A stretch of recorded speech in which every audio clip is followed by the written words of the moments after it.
Assalamualaikum semua, selamat pagi bersama saya Syaza Nutritionist, pakar pemakanan anda dalam episod menu mudah.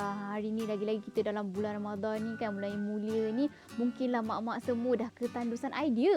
Macam mana ni, nak masak apa malam ni? Nak masak apa untuk berbuka ni? Untuk sahur lah, untuk berbuka, masing-masing dah pening. Sebab itulah kita di menu mudah ni nak kongsikan menu yang bukan sahaja mudah tapi juga seimbang dan bernutrisi sesuai untuk seisi keluarga. Okey, jadi hari ni kita nak kongsikan menu pertama iaitu nasi ayam lemon. Nasi ayam lemon ni sebenarnya sesuai kita nak hidangkan bukan sahaja waktu berbuka, waktu sahur pun sama, sebabkan dia dah cukup dah dari segi nasi iaitu karbohidrat, dari segi ayam, protein, dari segi serat, lemak, semua dah cukup lengkap dengan hanya satu masakan je. Memang sangat mudah untuk sediakan dan boleh kita hidangkan untuk seisi keluarga, termasuk anak kita yang bawah 1 tahun. Kerana apa?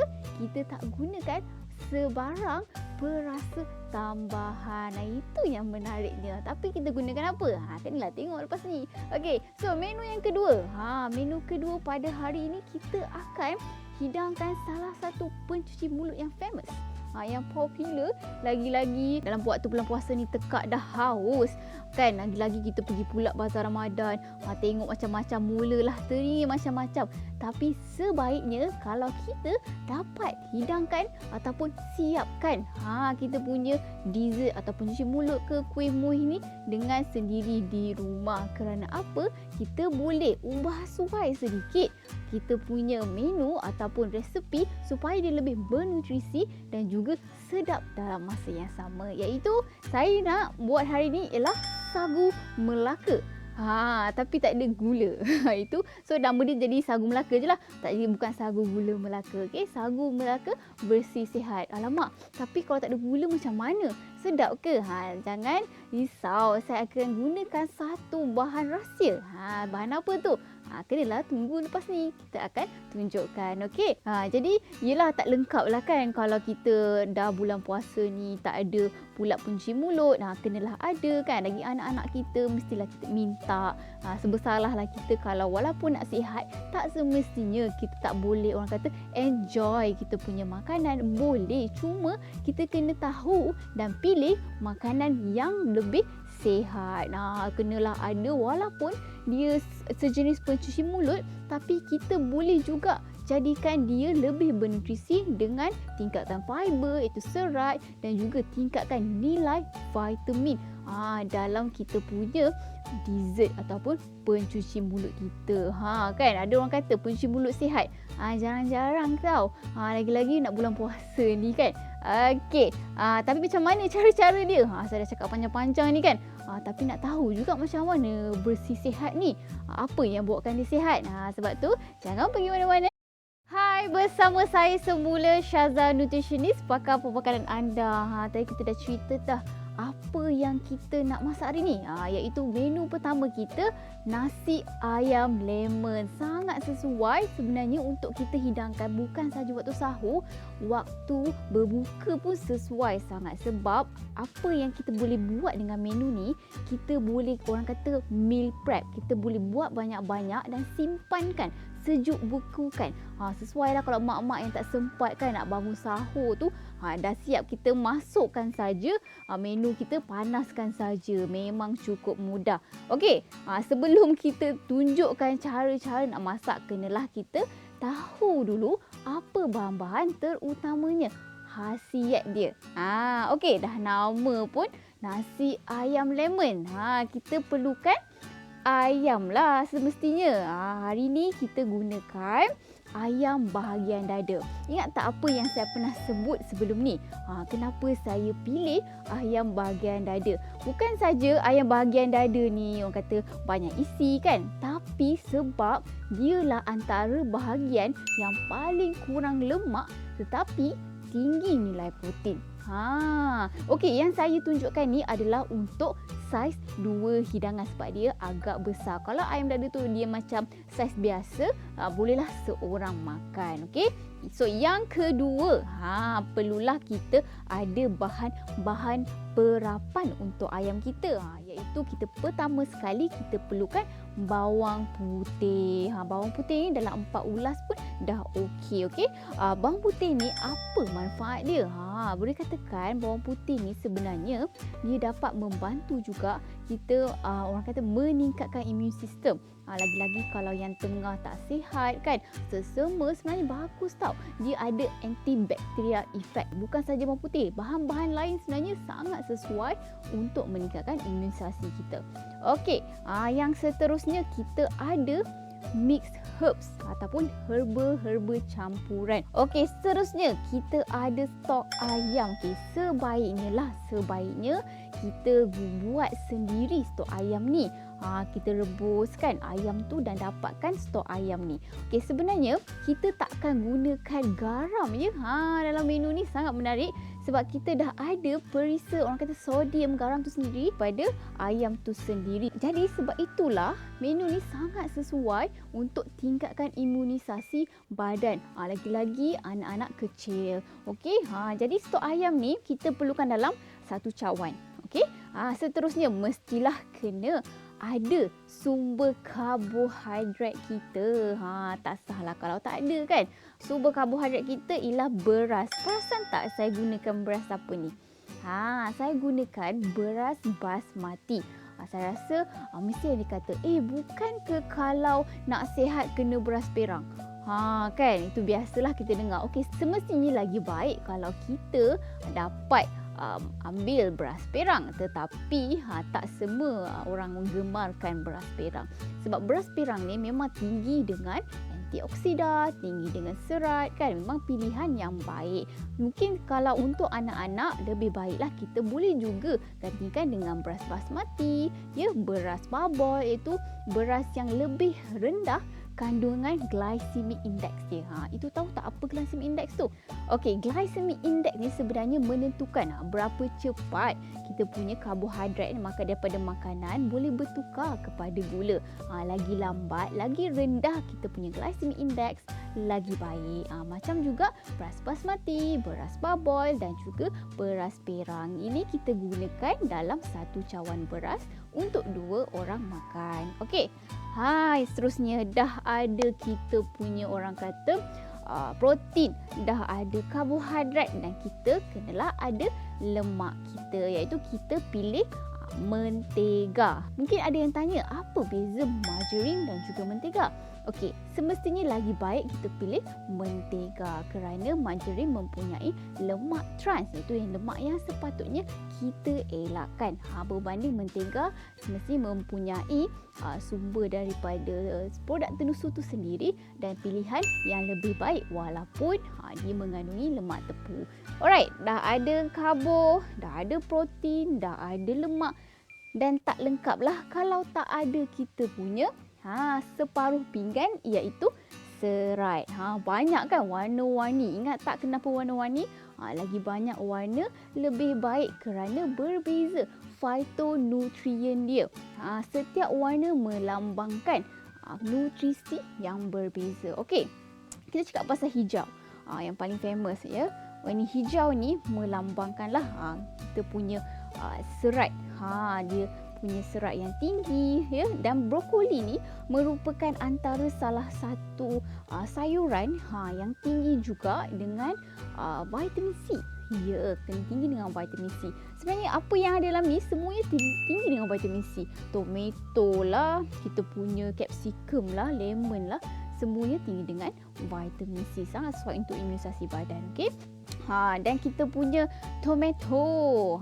Tomato kita boleh katakan tiap-tiap episod saya gunakan tomato. Okey, tomato ni ingat tak, lagi lama masak lagi baik, lagi-lagi dia punya kandungan nutrien lycopene. Lycopene ni memang bagus untuk kulit, bagus untuk rambut, untuk mata. Kalau boleh makan tomato hari-hari pun tak ada masalah kerana dia pun salah satu makanan yang mempunyai kandungan MSG ataupun umami, rasa umami yang semula jadi. Okey. Okey. Dan seterusnya saya gunakan capsicum, iaitu capsicum warna merah. Kan kita ada warna kuning, kita warna hijau kan. Tapi ialah merah yang paling manis. Dia dah masak secukupnya. Dan dialah antara sayuran yang paling tinggi dengan vitamin C. Satu cawan capsicum dah melengkapkan keperluan vitamin C seharian kita. Tak payahlah nak pening-pening, nak... Yelah, saya tahu sekarang ni semua takut kan dengan wabak pandemik COVID-19. Jadi semua nak tingkatkan imunisasi badan. Tapi sebenarnya kita tak perlu pun nak ambil suplemen tambahan kalau keperluan vitamin C seharian kita dalam diet dah pun mencukupi. Cukup lengkap kita punya keperluan vitamin C dengan satu hidangan saja. Kan dah lah senang nak buat. Lepas tu dah lengkap dah nutrisi dia. Okey, jadi menu ni sebenarnya kita boleh hidangkan semasa berbuka juga. Sesuai sahur, berbuka, dua-dua tak ada masalah. Okey, so sekarang saya tunjukkan macam mana cara-cara penyediaannya.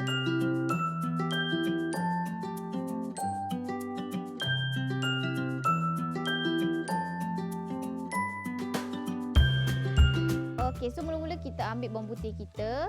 Kita potonglah ikut cita rasa. Sebaiknya kita cincanglah dia.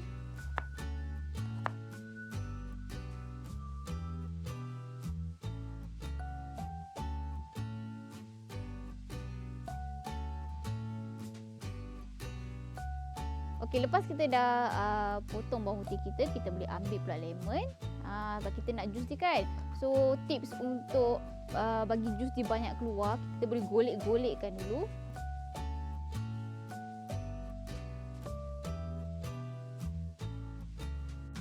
Okey, seterusnya ambil ayam kita.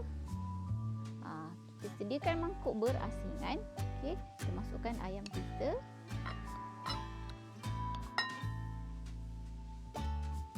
Okey, dan kita masukkan kita punya bawang putih tadi.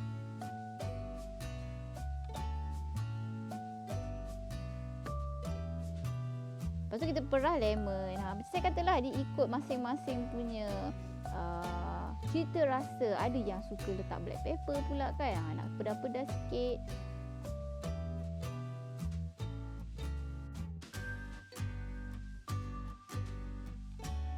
Lepas tu kita potong pula sayuran kita.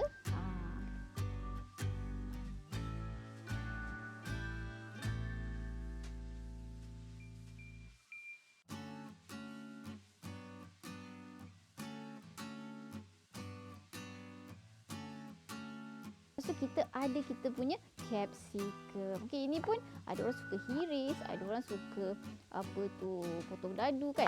Ikutlah cita rasa masing-masing.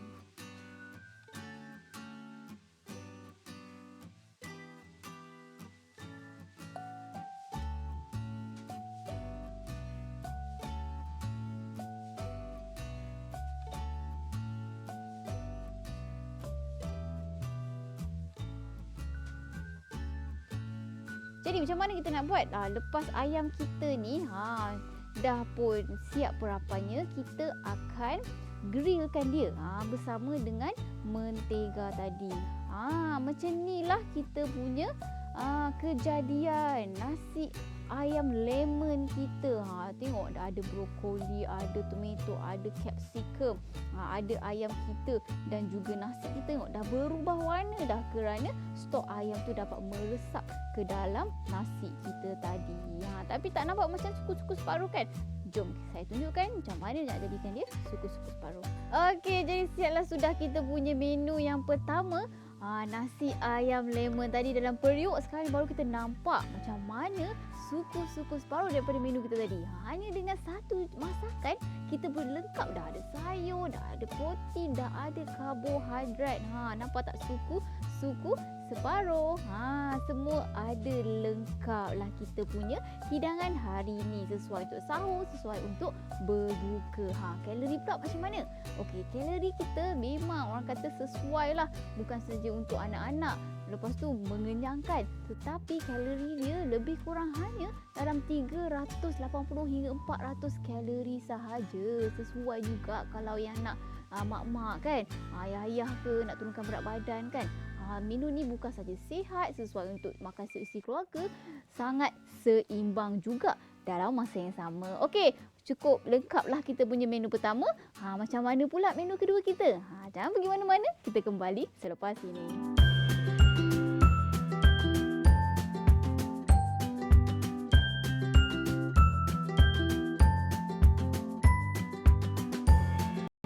Tadi kita dah pun siap kita punya menu pertama. Sekarang ni kita nak kenalkan pula bahan-bahan untuk menu kedua kita, iaitu sagu Melaka. Kenapa hilang dah gula tu? Sebab kita tak gunakan gula hari ni. Kita gunakan bahan, orang kata bahan rahsia, bahan istimewa gantikan gula supaya lebih sihat. Saya faham kan, kalau bulan puasa ni tak lengkap lah, tak ada kuih-muih, tak lengkap lah kalau tak ada dessert kan. Tapi dalam masa yang sama, kita nak juga jaga kesihatan.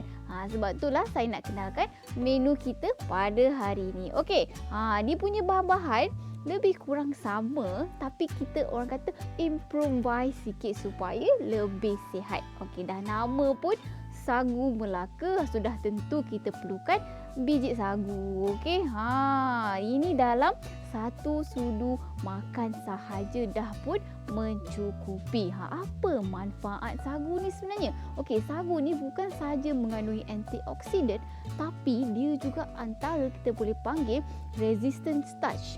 Apa itu resistant starch? Adalah sejenis kanji lah, yang tapi kanji dia sangat bagus kerana dia agak rendah glycemic index.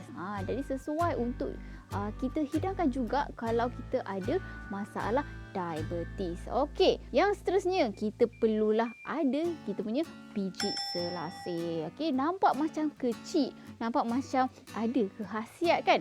Semestinya dia pun mengandungi khasiat, iaitu selain daripada serat, kan kita ingat tak, kita perlukan serat untuk sistem penghadaman yang baik, tapi dia juga mengandungi kandungan iron, magnesium, mineral-mineral yang penting untuk tubuh badan, lagi-lagi untuk anak kita. Okey, jadi saya kata tadi kan, kita tak gunakan gula, tapi apa bahan yang kita gantikan? Kita gantikan dengan buah tembikai kita. Tak kisahlah nak warna tembikai kuning ke tembikai merah ke, tapi boleh gunakan apa-apa buah-buahan pun tak ada masalah. Okey, tembikai ni apa manfaat dia? Okey, tembikai ni bukan saja kaya dengan serat, tapi dia juga kaya dengan air. Jadi sangat sesuai bila dah puasa tu kan, haus-haus dia dapat memberikanlah air yang mencukupi. Okey, seterusnya kita ada susu. Susu ni saya gunakan susu full cream. Sebab saya tahu biasanya sagu gula Melaka ni kita gunakan susu sejat. Tapi lebih baik sebenarnya lagi-lagi untuk anak kita.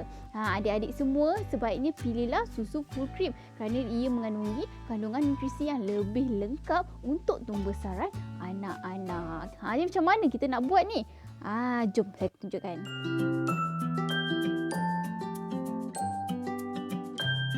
Okey, so mula-mula kita potong dulu tembikai kita. Ini ikut masing-masing punya pilihan lah kan.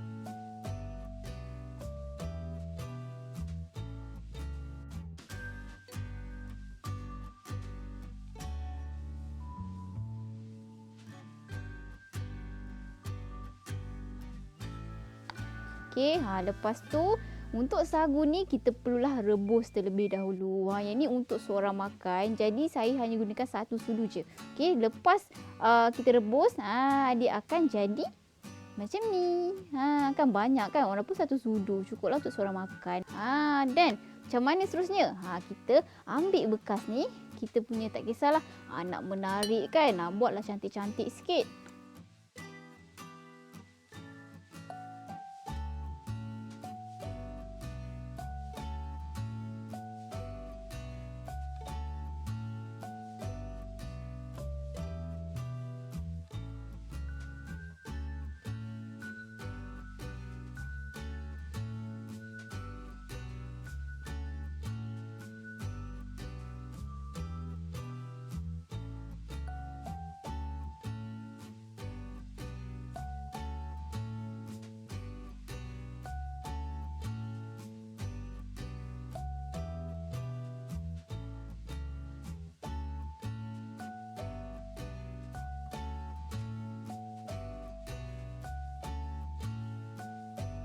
Jadi siaplah sudah kita punya sagu Melaka bersih sihat. Cukup mudah dan sesuai untuk kita gunakan menu ni semasa berbuka puasa. Yelah kan, bila kita dah buka puasa ni mesti teringin makanan manis-manis, dessert dan sebagainya. Tapi sebaiknya kita buat sendiri di rumah daripada kita beli di bazar Ramadan, kerana dari segi nutrisi kita dapat tingkatkan dan juga dari segi kalori kita dapat kawal. Agak-agak berapa kalori ni? Kalori dalam lebih kurang 200 kalori sahaja. Jadi sangat sesuai untuk kita jadikan orang kata pencuci mulut ataupun dessert. Okey, harap semua dapat manfaat dan juga praktikkan menu yang saya kongsikan pada hari ini. Okey, kalau dah cuba dah menu kita pada hari ni, jangan pula lupa tag saya Syazah Nutritionist di Facebook dan juga Instagram. Moga-moga dapat lagi manfaat pada semua ibu bapa di luar sana. Okey, jadi jumpa lagi pada minggu hadapan untuk tahu menu mudah kita yang seterusnya. Bye. Assalamualaikum. Selamat berpuasa.